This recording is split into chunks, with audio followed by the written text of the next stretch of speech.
Hi friends, నేను మీ Narada.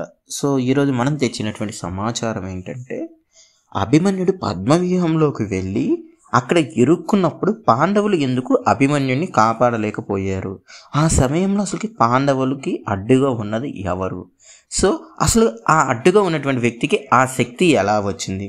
So ఇలాంటి చాలా చాలా ఇంట్రెస్టింగ్ అనేటువంటి సమాచారాన్ని ఇప్పుడు ఈ నారద మీకు చెప్పబోతున్నాడు. ఎవరైనా సరే కొత్తగా ఈ నారద మాటలు వింటుంటే డెఫినెట్గా సబ్స్క్రైబ్ అయితే చేసుకోండి. సైంధవుడు తపస్సు చేసి శివుణ్ణి ప్రసన్నం చేసుకొని పాండవుల్ని గెలిచే వరం ఇవ్వమని కోరతాడు.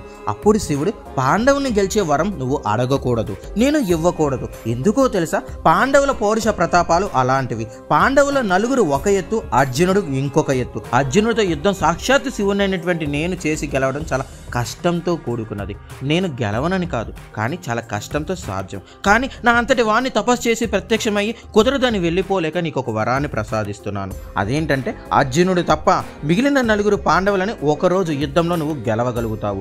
అది ఒక్కటే నేను ఇచ్చే వరమని ఆ పరమేశ్వరుడు సైంధవునికి వరం ఇచ్చి వెళ్ళిపోతాడు.